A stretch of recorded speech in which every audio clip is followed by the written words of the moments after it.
দিকনগর রথযাত্রা সেই প্রাচীনকাল থেকে যখন ভারতবর্ষে রথের চাকা ঘুরত শুধু পুরীর রাজপথে, ঠিক তখনই পূর্ব বাংলার কোলে এক নিবিড় গ্রামে শুরু হয়েছিল আর এক রহস্যময় রথযাত্রা, দিকনগরের রথযাত্রা। লোক কথা বলে পুরীর রথ না দেখলেও চলবে, কিন্তু দিকনগরের রথ না দেখলে নাকি জগন্নাথ দর্শন পূর্ণ হয় না।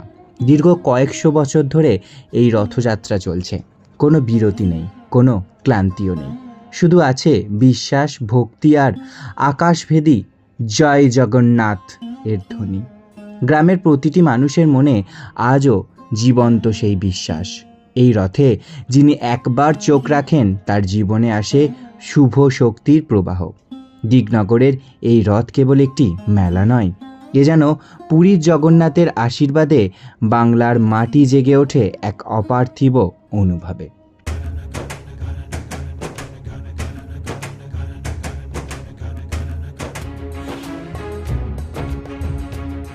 হ্যালো গাইজ, আমি Jiban. Welcome back to my channel village boys এডিতে আপনাদের আরও একবার স্বাগত জানাই। বন্ধুরা, আজ আমরা চলে এসেছি রথযাত্রার পূর্ণ লগ্নে দিকনগরের রথযাত্রায়। পুরীর জগন্নাথ দর্শনের পর দিকনগরের রথযাত্রা জগন্নাথ দর্শন করতে হয়। রথযাত্রা বা অন্য যে কোনো সময় দিকনগরে জগন্নাথ দর্শন করলে তবেই পুরীর জগন্নাথ দর্শনের ফল মেলে, এমনটা এখানের রীতি আছে। তাই আমরাও চলে এসেছি পুরীর জগন্নাথ দর্শনের পর দিকনগরে জগন্নাথ দর্শনের। সঙ্গে থাকুন। আজ রথযাত্রা, রথযাত্রার পূর্ণ লগ্নে সকাল সকাল স্নান সেরে আমরা বেরিয়ে পড়েছি। আমরা জগন্নাথ মন্দিরের সামনে চলে এসেছি। এই হচ্ছে জগন্নাথ মন্দিরের সিংহদ্বার। সিংহদ্বার দিয়ে আমরা ধীরে ধীরে মন্দিরের ভিতরে আপনাদেরকে সাথে নিয়ে প্রবেশ করছি। মন্দিরে ঢুকতেই বাম দিকে রয়েছে টিকিট কাউন্টার। ভোগ প্রসাদ গ্রহণের জন্য 60 টাকার মূল্যে এখানে টিকিট পাওয়া যাচ্ছে।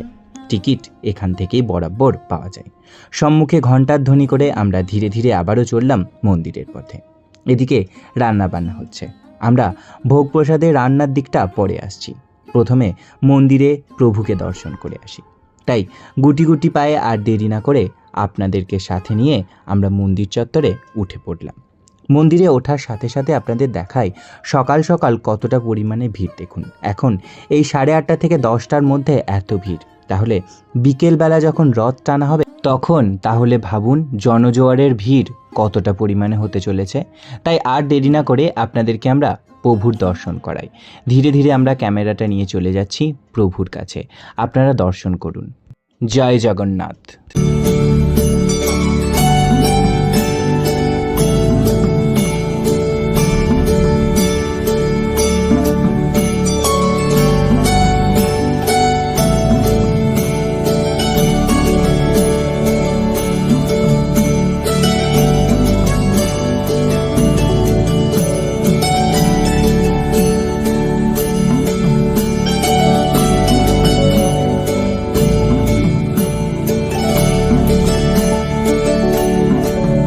আপনাদেরকে প্রভুকে দর্শন করালাম। এবার আমরা চলে যাব স্নানবেদির কাছে। এখানে মন্দিরের পাশেই স্নানবেদি। স্নানবেদি থেকে আপনাদের দেখাই মন্দিরের চূড়া। আপনারা দেখতে পাচ্ছেন স্নানবেদির ঠিক পাশেই রয়েছে মন্দির। এই যে জগন্নাথ মন্দির, জগন্নাথ মন্দিরের উপরের চূড়া, এটা নবকলেবর হয়েছে মন্দিরটি। সেই মন্দিরটাকে আমরা বর্তমানে আপনাদেরকে দেখাচ্ছি। জগন্নাথ দেবের মন্দিরটিকে আপনারা দেখলেন। মন্দিরের পার্শ্ববর্তী জায়গাটিকে রথযাত্রা উপলক্ষে খুব সুন্দরভাবে সুসজ্জিত করা হয়েছে। সেই দৃশ্য বর্তমানে আপনারা দেখছেন। এ পাশে রয়েছে ভোগঘর, এখানেই হচ্ছে ভোগ প্রসাদের ব্যবস্থা। আমরাও ভোগ প্রসাদের কুপন কেটে নিয়েছি। তবে এপাশে গুসকরা থেকে একজন শিক্ষক তপন দাস মহাশয় গামছা দিয়ে প্রভু জগন্নাথের মূর্তি তৈরি করেছেন। সেই দৃশ্যটা আমরা বর্তমানে আপনাদেরকে দেখাচ্ছি।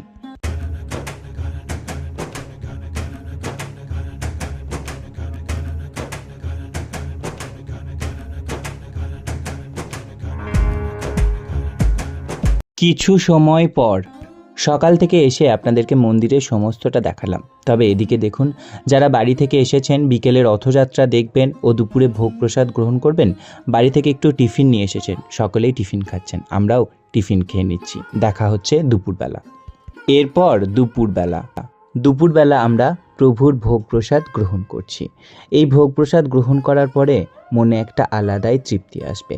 এই প্রসাদ অল্প খেলে মনে হবে এটাই পেট ভর্তি হয়ে গেছে। দেখুন সকলে কতটা তৃপ্তি করে ভোগ প্রসাদ গ্রহণ করছে। এরপর বিকেল 4টে। সকালের দিকেই আপনাদের দেখিয়েছিলাম ভিড়টা কতটা ছিল, তার মানে বিকেলবেলা হচ্ছে আস্তে আস্তে আপনারা বুঝতে পারছেন যতটা সময় যাচ্ছে জনজোয়ার কিন্তু চোখে পড়ার মতন। আপনারা দেখতে পাচ্ছেন মন্দিরের মধ্যে তখন কিন্তু বসার জায়গা ছিল এবং মন্দির চত্বর তাও একটু ফাঁকা ছিল। এখন বিকেল 4টে বাজে, আমাদের রথ বেরোবে সন্ধে করে বা সন্ধ্যের আগে, ততটা সময়ের মধ্যে কতটা পরিমাণে ভিড় বাড়তে চলেছে। দেখুন মন্দিরে কতটা পরিমাণে ভিড় রয়েছে বর্তমানে। এদিকে 52 ভোগ আসছে, সেই দৃশ্য আমরা বর্তমানে আপনাদেরকে দেখাচ্ছি। দেখুন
মন্দিরের ভিতরে আমরা প্রবেশ করে মন্দিরের ভিতরটা আপনাদেরকে দেখাচ্ছি। বাইরে থেকে মন্দিরের ভিড় দেখিয়েছিলাম, ভিতরে এসে দেখুন স্নানবেদির ওদিকে সকলে পরিক্রমা করছেন, বেশ কিছুজন উঠে যাচ্ছেন, বেশ কিছুজন আবার নামছেন।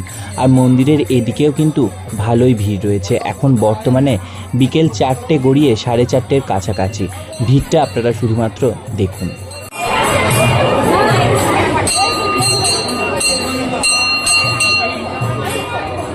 কিছু সময় পর প্রভুর জন্য যে ভোগ হরিনাম গিয়ে নিয়ে আসা হয়েছিল সেই ভোগ প্রসাদ হয়ে গেছে। এবার সেটা জনগণের উদ্দেশ্যে বিলানো হবে, তাই এই হাঁড়িগুলিকে নিয়ে আসা হচ্ছে।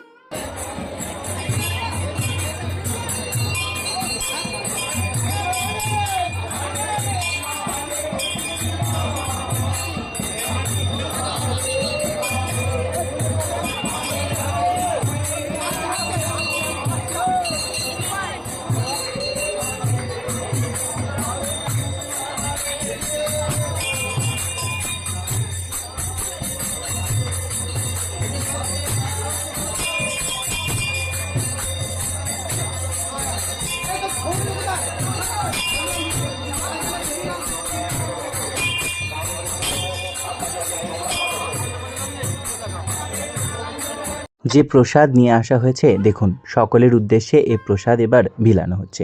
সকল ভক্তরা হাত পেতে এই প্রসাদ নিচ্ছে, আমরাও হাত পাতলাম এবং আমরাও এখান থেকে প্রসাদ নিলাম। জয় জগন্নাথ। এরপর বিকেল 5:30। এরপর বিকেল গড়িয়ে সন্ধে হবে, সেই মুহূর্ত বিকেল 5:30। এবার ভিড়টা আপনাদেরকে দেখাই। আশা করছি প্রতি ঘন্টায় আপনারা বুঝতে পারছেন কতটা পরিমাণে ভিড় বাড়ছে। এদিকে আবারও প্রভুর ভোগ নিবেদন করার জন্য ভোগ নিয়ে যাওয়া হচ্ছে। সেই দৃশ্যটা আমরা আপনাদেরকে যেমন দেখাচ্ছি তেমন ভিড়টাও আপনাদেরকে দেখাচ্ছি। দেখুন কতটা পরিমাণে ভিড়, চতুর্দিকটাই আমরা আপনাদেরকে দেখাচ্ছি। বেশ কিছুক্ষণ পর, বেশ অনেকটা সময় কেটে গেছে, সন্ধ্যার লাইটও জ্বলে গেছে, আর ধৈর্য থাকছে না, অনেকে চুপচাপ বসে পড়েছে। আমরা দাঁড়িয়েই আছি সেই থেকে এক জায়গায়, কারণ এখান থেকে সরে গেলে প্রথম কথা ভিডিও করতে পারবো না, দ্বিতীয় কথা ভিড়ের মধ্যে গিয়েই বা কী করবো, আর এখান থেকে আমরা প্রভুকেও দেখতে পাবো। দেখুন ভিড়টা আশেপাশে চোখে পড়ার মতন, কতটা পরিমাণে ভিড়। এদিকে ঠাকুর বেরোচ্ছে আস্তে আস্তে, সেই দৃশ্যটা কিছুক্ষণ পর আপনাদের সামনে রাখলাম, সম্পূর্ণটা রথে ওঠা পর্যন্ত সঙ্গে থাকুন।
রথটা চলুক, কাকা ওদিকে দেখো, রথটা চলো দেখো।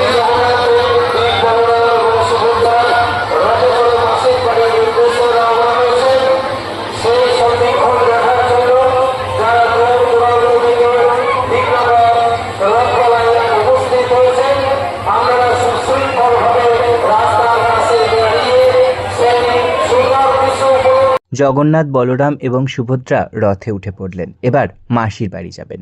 সেই দৃশ্যটা বর্তমানে আমরা সকাল থেকে সন্ধে পর্যন্ত এই রথযাত্রা আপনাদেরকে দেখালাম। দিগনগরের রথযাত্রা এই প্রথম সকাল থেকে সন্ধে পর্যন্ত সম্পূর্ণ পুঙ্খানুপুঙ্খ বিবরণ দিয়ে আপনাদেরকে আমরা দেখালাম। অনেকটা দূরে রয়েছি, তাই হয়তো ভিডিওটা একটু অস্পষ্ট, তবু আশা করছি আপনারা ভালোভাবে দেখতে পেয়েছেন জগন্নাথ, বলরাম এবং সুভদ্রা দিগনগরের এই প্রাচীন রথযাত্রা। আশা করছি ভিডিওটি আপনাদের ভালো লেগেছে। ভালো লাগলে অবশ্যই কমেন্টে লিখবেন জয় জগন্নাথ, আর মন থেকে সাবস্ক্রাইব করে পাশে থাকবেন। নতুন ভিডিও নিয়ে আমরা ফিরব খুব শীঘ্রই। জয় জগন্নাথ, সঙ্গে থাকবেন, ভালো থাকবেন, সুস্থ থাকবেন।